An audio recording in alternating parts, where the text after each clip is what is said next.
আসসালামু আলাইকুম, সবাইকে পবিত্র মাহে রমজানের শুভেচ্ছা। দুইটা বিষয় নিয়ে কথা বলতে আসলাম। গতকালকে গরুর গোশত কিনতে গেলাম। তো গরুর গোশত যেটা গত সপ্তাহে 750 টাকা কেজি কিনেছি, সেটা কালকে দাম চাওয়া হলো 800 টাকা কেজি। কারণ জানতে চাইলে বলল অ্যাজ ইউজুয়াল যে রমজান মাস, এখন তো দাম বেশি হবেই। তো আমার সাথে আরেক ভদ্রলোক ছিল পাশে দাঁড়ানো। উনি দাম শুনে কিনবে কিনা খুবই ইতস্তত করলো। রোজা, সেহরি খেতে হবে, রান্না করতে হবে বাসায় একটু ভালো মন্দ খেয়ে।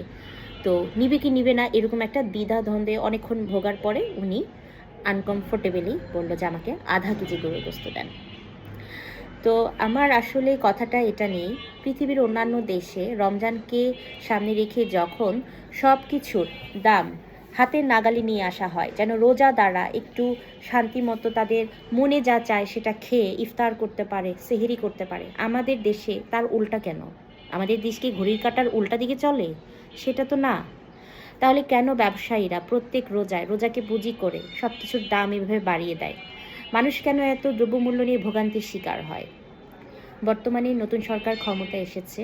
আপনাদের কাছে আমার আকুল আবেদন, এবং আমার মতো আরও অনেক জনগণের, যে আপনারা এই বিষয়টা একটু টেক কেয়ার করেন।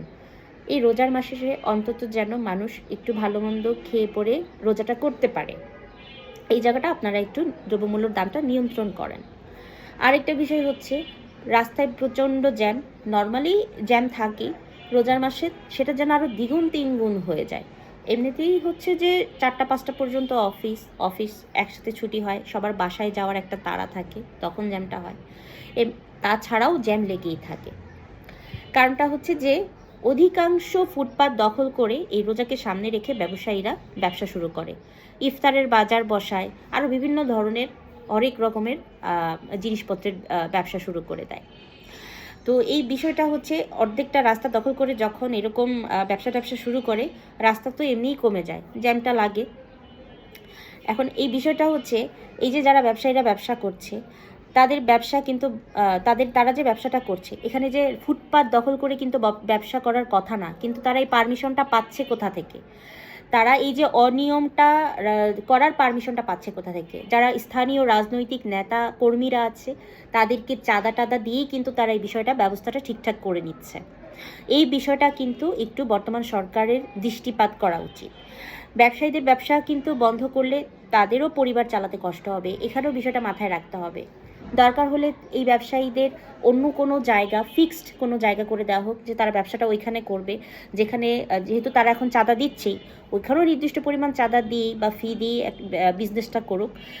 তো এরকম আরও অনেক পদক্ষেপ আছে, যেগুলো করলে কিন্তু হচ্ছে ট্রাফিক জ্যামটা মোটামুটি নিয়ন্ত্রণে রাখা পসিবল।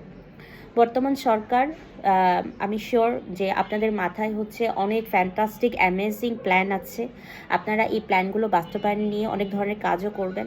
সেই সাথে আমরা যারা অতি সাধারণ জনগণ আছি, আমি যে এরকম দুইটা বিষয় নিয়ে কথা বললাম, এই দুটো বিষয়ই আপনারা একটু চিন্তা করেন, এই বিষয়গুলো ঠিকঠাক কিভাবে করা যায়, এই বিষয়গুলো কাইন্ডলি আপনারা একটু অবজার্ভ করেন, দেখেন, মানুষের অনেক উপকার হবে।